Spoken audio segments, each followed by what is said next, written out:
Okay guys, so it's time to paint. Hopefully you've seen my last video about mixing up a palette. If you have, then you should be ready to go. If you haven't, go and check that out first and get your palette ready and let's paint. So looking at the reference material, I usually like to start with the darkest areas of the painting, or at least start in a very dark area that allows me to assess the contrast as I'm working. We are working on a neutral grey background, so it's nice to set the real darks down and start to build up a contrast right from the beginning.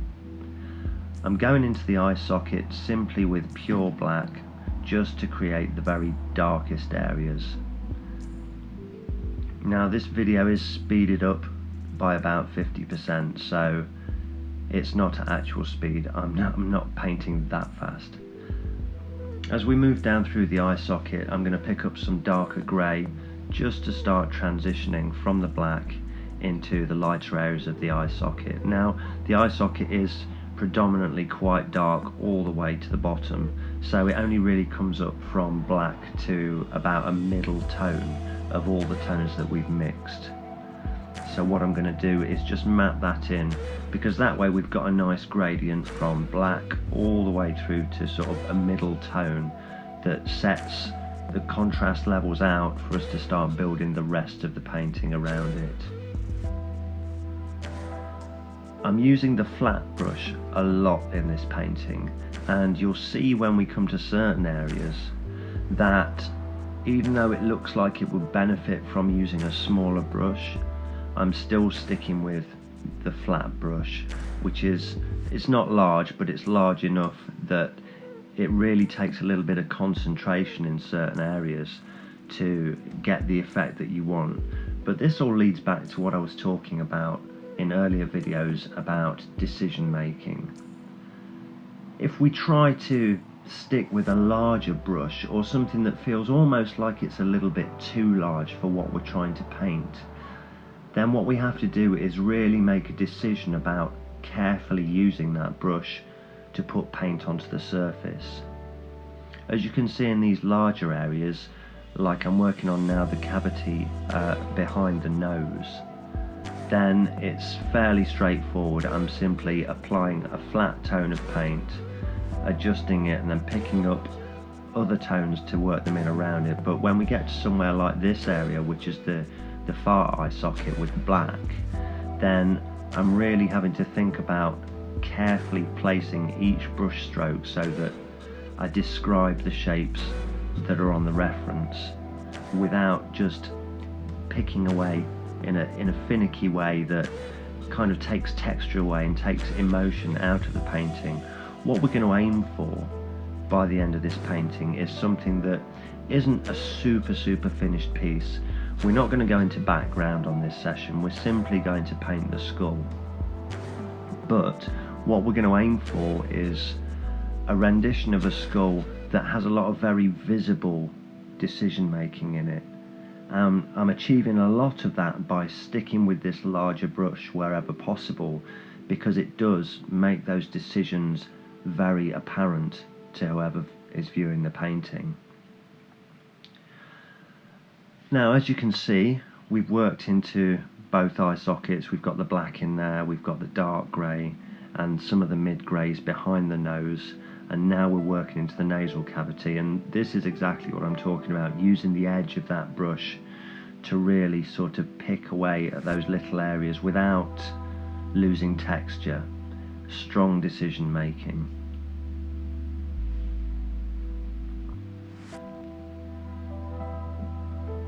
Moving over to above the eye sockets now, again we're moving back to a mid-tone, because what I want to do really to begin with is kind of get that front edge of the skull mapped out so that we've got a range of tones from dark all the way up to fairly light. As you can see, we're pulling in the very edge of the skull there, because once we've got that whole set of tones in, we can kind of lean back from the painting and go, okay, that area's a little too light, that area's a little too dark, and we can start to adjust.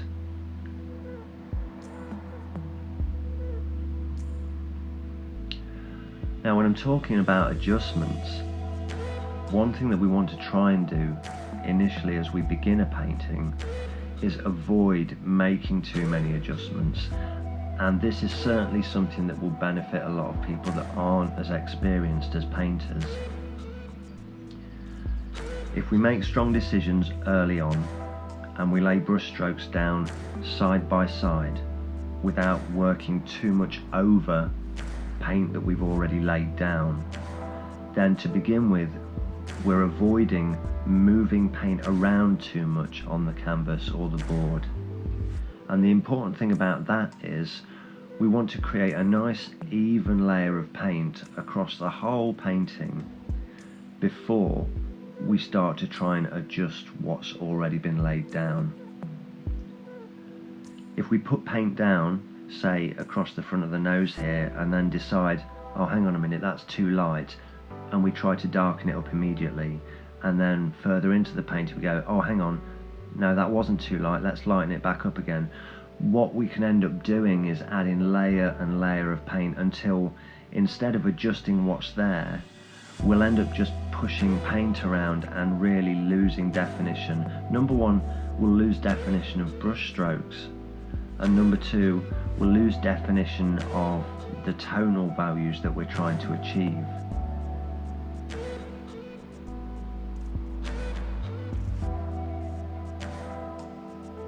You can see a lot of the time that I'm kind of gesturing with my brush before I'm laying it down on the canvas, and that's kind of part of my personal decision making process. I tend to almost audition brush strokes before I place them down, and sometimes I'll move the brush around like a pointer above the canvas, judging where one shade should go in relation to another. So I'm spending a lot of time looking at my reference, and then I'm looking at the board and judging, right, this dark tone goes here, so where does this slightly lighter tone go in comparison? So when you see me moving my brush around without actually making any marks, that's me kind of mentally measuring where I'm going to put my next brush strokes. So we're moving on to the top of the skull now, just to start to build some of that dome to create a real depth, because up till now we've got the eye sockets, we've got the nasal socket and the shadow in behind the nose, but what we really want to do now is move around a little bit more, get a little bit stronger with our brush strokes, and start to really build light to dark to create that feeling of 3D depth perception in the painting. So moving over the top of the eye there, I've picked out a mid-tone, which obviously towards the back of the painting there's going to be a lot of darker tones, but initially I'm kind of picking up the mid-tones, working those in and around the top of the skull to give us a feeling of that nice curve over the top there. And then moving down underneath the eye socket again, finding the lighter areas and the mid-tone areas and carefully placing it brush stroke by brush stroke onto the canvas. Now this front area of the skull is really quite light, so I'm going to come to a lot of that later on. But now we're getting those tones starting to surround that eye socket, and brush stroke by brush stroke we can start to fill this out and really get a feeling of solidity, so that that eye socket starts to drop back into the background. Even with a canvas that's toned sort of a neutral grey like this, it often feels, until we've got the whole subject mapped in, like there is no depth and there is no solidity to what we're painting. And to be honest, that's something we just have to ignore in a way, and it's certainly something that gets easy with practice, to ignore those sections of the painting that aren't yet painted.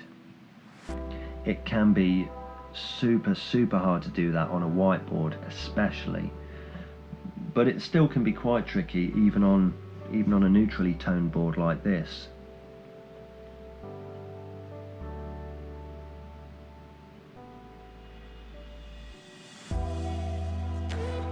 So stroke by stroke we're starting to move around the back of the eye and define that bone structure before bringing in some black right behind that drop in there. Just again, we want to create some depth now. We've got a lot of that front area mapped in, so let's be brave now. Let's get really going with the painting and start to throw all those dark tones in towards the back. Now I am going to apologise at this point because I know that the painting is a little glary in places, but hopefully my bad cameramanship won't detract too much from what we're trying to achieve with the painting. Now at the bottom here we end up moving into a shadow area that really is very indistinct. There's quite a blurred line between where the skull finishes and the shadow begins, so I've literally just thrown in some black at the bottom there that we're going to bring the skull down to meet it, and then later on we'll probably decide how much definition we want to put between the skull and the shadow.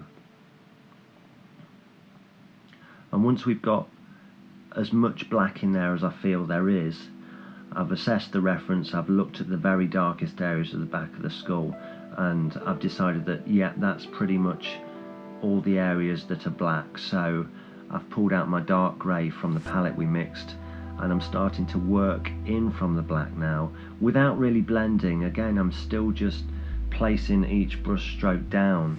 There's very few areas so far where I've attempted to blend any colours together.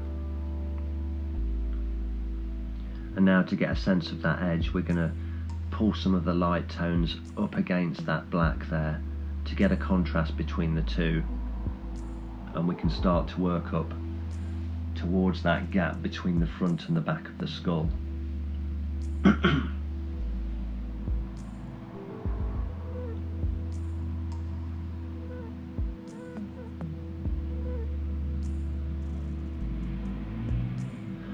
Again, just assessing my midtones here and gradually moving from light to dark.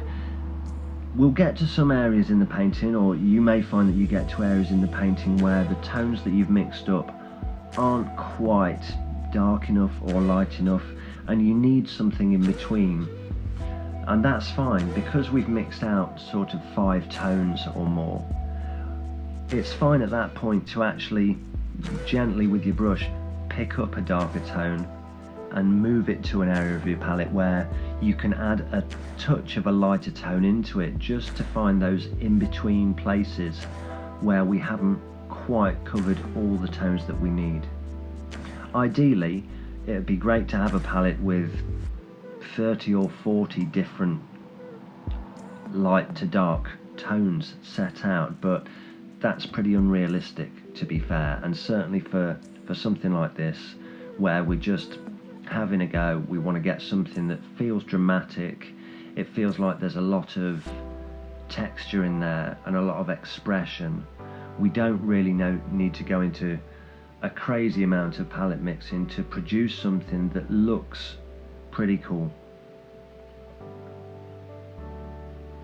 And after we've worked over the top of the skull, they're now coming down the back side, getting those sort of lighter mid-tone greys in there, just to really flesh out and make everything start to feel solid.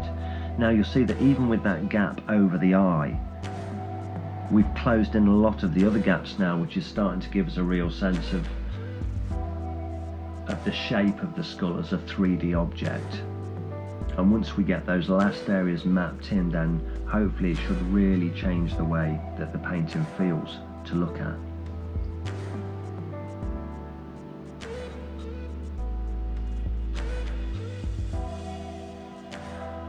One thing to talk about as well is when we're talking about the differences between laying down initial colours and blending.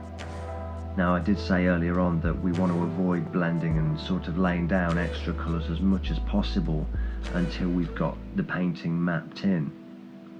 I'm not going to overblend this piece. I'm maybe going to blend in a couple of places just to change the values ever so slightly once we've got it all in there. But one thing to note, when we're initially putting down the first layer of paint, we can be really quite forceful with the brush because we want that paint to properly bond with the canvas. So we're laying it down quite firmly, decisively yes, gently yes, but we want the paint to be on there. So the difference between that and starting to blend colours over the top is we're using the paint pretty much the thickness that it comes out of the tube on the palette, so we're not thinning it down at all. We're literally just picking it up from the palette and placing it onto the canvas, which means that it's not exactly a thin layer. So if we do want to make adjustments, if we do want to put another colour over the top of anything we've laid down, we need to do it gently.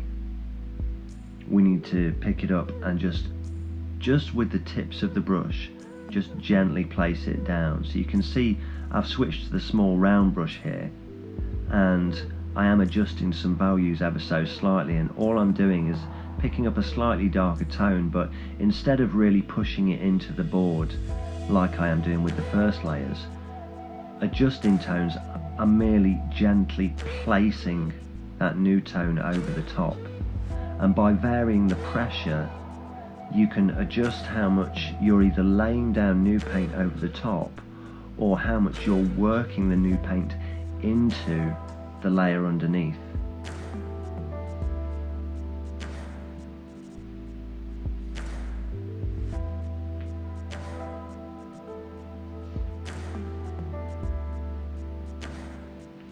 You can probably see why I chose to pick up the round brush sort of at this point, because we're getting into the tooth area, which, as much as we want to get a nice representation, we don't want to go crazy.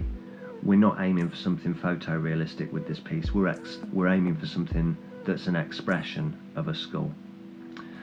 We want to have a sense of our identity in the painting, not just a perfect representation that could have been a photograph. So I'm picking up the round brush simply so that we can start to get into some of these little edges and little details. If you look at the reference photo, then you'll see that there's some areas that simply are going to be too tricky to get into with that flat brush.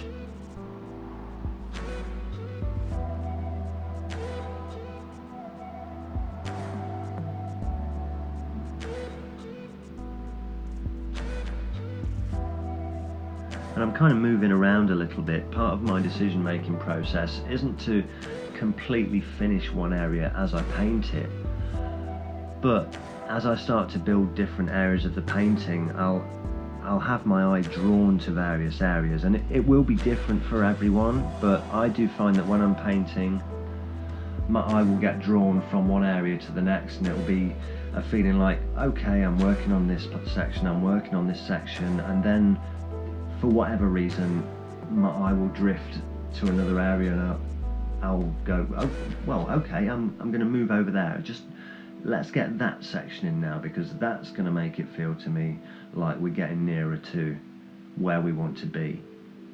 So even though we haven't moved all the way across the teeth at the bottom, I felt my eye had been drawn more back towards the eye socket and to adjust some of the values up high. Now that we've got the round brush, it's quite easy for me to just gently place some tones and ever so slightly move some tones around at the top of the skull there.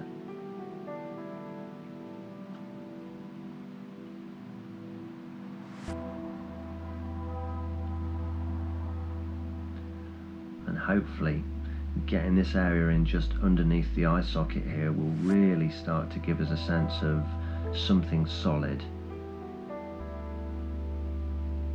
Working with lighter tones and pulling them down, starting to describe those little nuances underneath the eye socket and around the cheekbone area, just ever so gently with that super light tone, putting paint down with just the tip of the brush.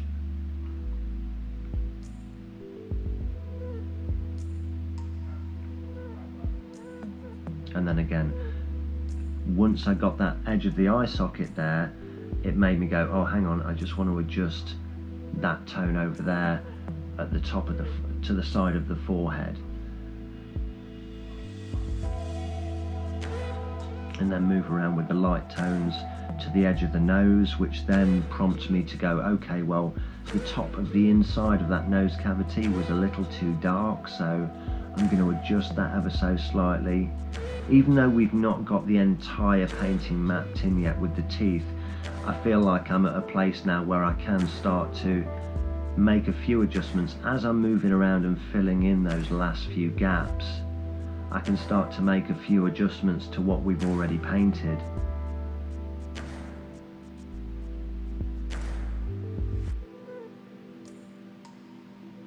So I'm pretty happy with the nose cavity now. It's got a nice gradiated feel to the way the shadow drops inside, and then it's a case of really accentuating that bone that comes out down towards the bottom there and just going around the edge again.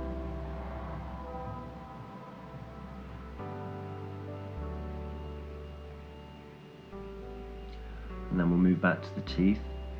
As we're working with light tones, again my eye's been drawn to where other light tones would be, and because we're starting to map those light tones in, then we're also starting to map the mid tones in. So it may look a little chaotic at times, but that's my thought process that you're seeing me paint with. This is kind of just the way that I do it, and it may be different for you. I'm not saying that this is wrong or right, but this is just the way that I make my decisions when I'm painting kind of wet on wet like this. There are of course many different ways to paint. There's layering, where you can paint a very thin layer and let it dry and then paint another layer on top, etc, etc. If you know anything about painting, then you may know a few of the different techniques, but I really enjoy working wet in wet like this, or alla prima, where we finish a subject in one session, because it creates a sense of honesty. You know, we haven't waited a couple of days and then started to obliterate some of our earlier decisions. And as much as that is useful in certain types of painting, I think for something like this it's really nice to just be completely honest about the decisions we've made and not overwork them, or not try to change the way that our decision making looks on the canvas.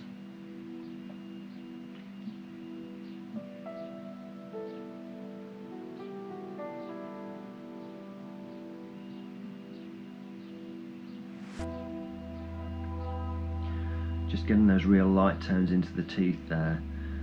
Now we aren't going to pay too much attention to the teeth, because we could probably spend 2 hours trying to get every single little nuance, but what we're aiming for is just to get enough of a feel of solidity and the correct tones in there that when we step back from the painting we get a real sense of realism mixed with a sense of expression.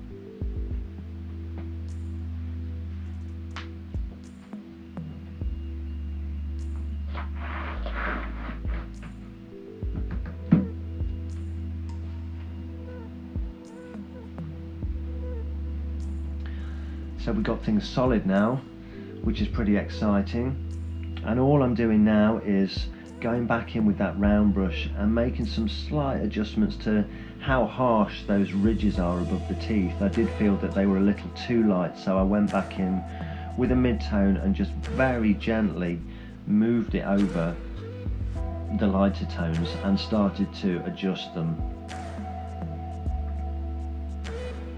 I noticed a little bit of detail in the eye socket there, which we just made a gradient from black through to mid-tone before, so went back in, just touched in a little bit there, and really now we're looking a lot more at the reference. We've got everything mapped in, so it's time to really pay attention to the reference and start to just put in whatever details we feel are completely necessary to make the painting closer to the reference. There's a few little cracks and a few little holes that are pretty much standard to any human skull, so I don't want to leave those out. And just, I mean, this round brush isn't tiny, but with careful use you can get some pretty fine detail with even a larger brush.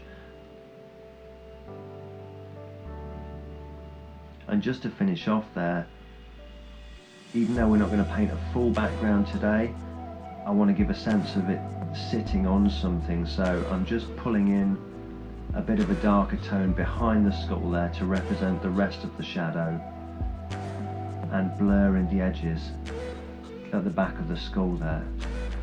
So guys, there's the finished piece. I hope that's been useful. At some point I think we're going to do another video adding background just to create an extra solidity, but that's it for now.